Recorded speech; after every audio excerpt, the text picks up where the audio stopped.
Hello दोस्तों, तो आज की वीडियो में हम डिस्कस करेंगे इफ़ेक्टिवनेस ऑफ मॉनेटरी पॉलिसी। तो स्टार्ट करते हैं मॉनेटरी पॉलिसी से। तो मॉनेटरी पॉलिसी क्या होता है? मॉनेटरी पॉलिसी ऐसी पॉलिसी होती है जो अफेक्ट करती है किसको? Cost, availability of credit in the economy. Cost and availability of credit, ये दो इंपॉर्टेंट टर्म्स है यहाँ पे। ये देखो, ये ऐसी पॉलिसी जो अफेक्ट करती है किसको? Cost and availability of credit in the economy. Cost क्या होता है? आपका रेट ऑफ इंटरेस्ट बढ़ जाता है तो कॉस्ट बढ़ जाती है किसकी? क्रेडिट की। और कम हो जाए तो कम हो जाती है। तो जब मनी सप्लाई बढ़ेगी तो मार्केट में क्रेडिट की अवेलेबिलिटी बढ़ जाएगी। जब मनी सप्लाई बढ़ेगी तो कॉस्ट ऑफ क्रेडिट भी चेंज हो जाएगा। तो ये दोनों चीज़ें आपको ध्यान रखनी है। तो मॉनेटरी पॉलिसी में ये दोनों चीज़ें आनी चाहिए आपके पास। ओके, तो आगे चलते हैं किस तरह से इफ़ेक्ट करती है इकोनॉमी को। देखो, फर्स्ट ऑफ ऑल क्या करता है सेंट्रल बैंक। आपको पता है कि जो मॉनेटरी पॉलिसी जो है को किसी भी कंट्री का जो है वो सेंट्रल बैंक ऑपरेट करता है। सेंट्रल बैंक, और इंडिया में इसे क्या कहते हैं हम? Reserve Bank of India. India में Reserve Bank of India, Reserve Bank of India. और इसी तरह यूएस का जो सेंट्रल बैंक ऑफ से फेडरल रिजर्व के नाम से जाना जाता है, फेडरल रिजर्व के नाम से। तो क्या करेगा जो सेंट्रल बैंक जो होता है, चेंज इन मनी सप्लाई करता है। तो मनी सप्लाई चेंज करने के बहुत सारे तरीके हैं, जैसे ओपन मार्केट ऑपरेशन हो गया। ये मैं आपको दूसरी वीडियो में डिटेल में बताऊंगा। ओपन मार्केट ऑपरेशन हो गया, उसके बाद ये रिजर्व रिक्वायरमेंट हो गई, फिर रिपो रेट में चेंज करना। तो इस तरह से बहुत सारी चीज़ें हैं जो रिजर्व बैंक ऑफ इंडिया या फिर हमारा सेंट्रल बैंक का वो चेंज करता है। तो उसके बाद मनी सप्लाई चेंज हो जाती है। मनी सप्लाई चेंज होने के बाद क्या होता है? हमारा change in rate of interest. जैसे ही मनी सप्लाई चेंज होगी तो रेट ऑफ इंटरेस्ट भी चेंज हो जाएगा। रेट ऑफ इंटरेस्ट चेंज होगा तो हमारा इन्वेस्टमेंट चेंज होगा, और उसके बाद जीडीपी चेंज हो जाएगा। तो देखो यहाँ पे मनी सप्लाई में चेंज हुआ, इसके बाद रेट ऑफ इंटरेस्ट में चेंज हो गया। रेट ऑफ इंटरेस्ट में चेंज होने के बाद हमारा इन्वेस्टमेंट में चेंज हो जाएगा। इन्वेस्टमेंट में चेंज होगा तो हमारा जीडीपी में भी चेंज हो जाएगा। ओके, तो इस तरह से सीक्वेंस बन रहा है। जब मनी सप्लाई में या कुछ मनी सप्लाई में अगर सेंट्रल बैंक चेंज करता है और जीडीपी में कोई चेंज नहीं होता है तो मॉनेटरी पॉलिसी इफ़ेक्टिव नहीं होती। अगर मनी सप्लाई में चेंज हो रहा है तो उसके बाद जीडीपी में भी चेंज हो रहा है तो हमारी मॉनेटरी पॉलिसी इफ़ेक्टिव होती है। ओके, तो आगे चलते हैं दोस्तों। तो हम देखते हैं कि जब वर्टिकल आईएस होता है, हमारा आईएस कर्व जो होता है, तो मॉनेटरी पॉलिसी का क्या सिस्टम होता है। जब भी मॉनेटरी पॉलिसी इस सिचुएशन में क्या होता है, जब भी आईएस कर्व वर्टिकल होगा तो मॉनेटरी पॉलिसी इफेक्टिव नहीं होती है। ओके, तो investment demand is zero responsive to change in rate of interest when IS curve with vertical. देखो क्या होता है कि जो हमारा इन्वेस्टमेंट डिमांड है वो इंटरेस्ट में चेंज होने से भी चेंज होती है। तो जब इन्वेस्टमेंट डिमांड बिल्कुल भी रिस्पॉन्ड नहीं कर रही है रेट ऑफ इंटरेस्ट में चेंज को, तो उसको क्या बोलते हैं हम? ये पूरी तरह से जीरो रिस्पॉन्सिव है किसके लिए? रेट ऑफ इंटरेस्ट के लिए। तो इसको मैं डायग्राम से समझाता हूँ। ये देखो, यहाँ पे मैं इस डायग्राम के थ्रू यहाँ पे मैं वाई ले रहा हूँ, ओ एक्स ले रहा हूँ, और यहाँ पे मैं जीडीपी ले रहा हूँ, और यहाँ पे क्या ले रहा हूँ? यहाँ पे आर ले रहा हूँ, रियल रेट ऑफ इंटरेस्ट। तो यहाँ पे देखो, ये आईएस कर्व है, ये आईएस कर्व है। जब आईएस कर्व इस तरह से वर्टिकल होता है तो इसका मतलब रेट ऑफ इंटरेस्ट बिल्कुल भी इन्वेस्टमेंट को चेंज नहीं करता है। तो इन्वेस्टमेंट दो तरह का होता है, एक इन्वेस्टमेंट ऑटोनमस होता है, और दूसरा हमारा इन्वेस्टमेंट क्या होता है? ये रेट ऑफ इंटरेस्ट से इफेक्ट होता है। जब ये जीरो हो जाता है तो ये पूरी तरह से वर्टिकल हो जाता है। ओके, जब वर्टिकल हो जाता है तो क्या होगा? जब ये वर्टिकल हो गया तो हमारा ये एलएम कर्व आ गया। अगर एलएम कर्व में इंक्रीज करते हैं हम, ओके, तो ये एलएम कर्व है। ओके, ये ऊपर वाला LM1 है और ये LM2 है। ओके, जब मनी सप्लाई बढ़ेगी तो राइट वाइड शिफ्ट करेगा ये एलएम कर्व।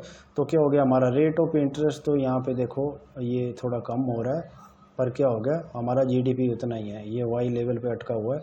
तो इस सिचुएशन में मॉनेटरी पॉलिसी इफेक्टिव नहीं होगी। इस सिचुएशन में जो आईएस कर्व को अगर हम राइट वर्ड शिफ्ट करते हैं गवर्नमेंट के एक्सपेंडिचर के थ्रू, तो ये इफेक्टिव हो जाएगा और जीडीपी आगे बढ़ जाएगा। तो एलएम कर्व इस यहाँ पे डिक्रीज या इंक्रीज होने से हमारे जीडीपी में कोई चेंज नहीं आ रहा है। ओके, तो आगे एक और कंडीशन देखते हैं, हॉरिजॉन्टल एलएम कर्व हो जाता है, वहाँ पे भी मॉनेटरी पॉलिसी इफेक्टिव नहीं होती।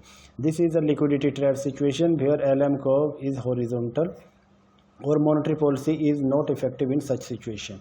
तो इस सिचुएशन में मॉनेटरी पॉलिसी इफेक्टिव नहीं होगी। क्यों? देखो इस तरह से मैं फिर से बता रहा हूँ आपको, ये हमारा एलएम कर्व आ गया और यहाँ पे हमारा वाई है जो जीडीपी को बताता है। ओके तो यहाँ पे ये आईएस कर्व है। तो इस सिचुएशन में भी क्या होगा, हमारा बिल्कुल चेंज नहीं आएगा। किसमें?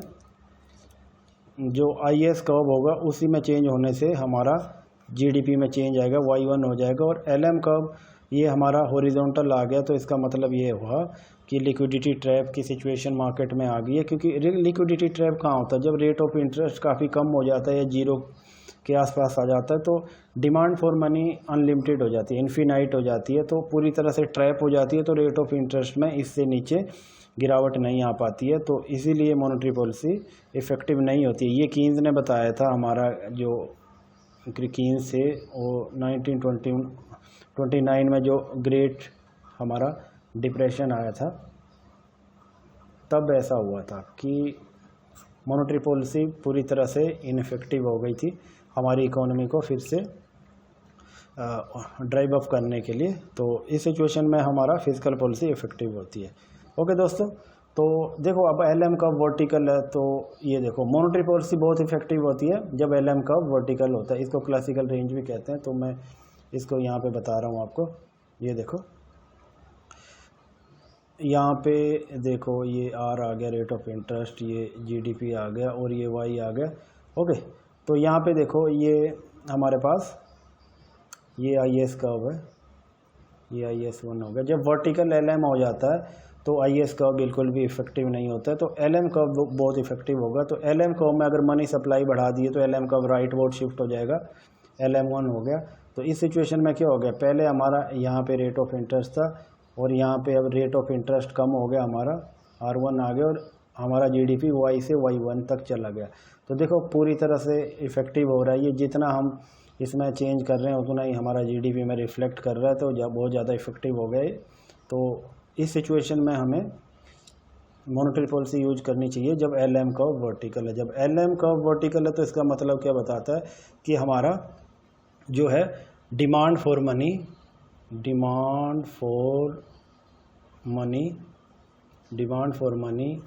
इज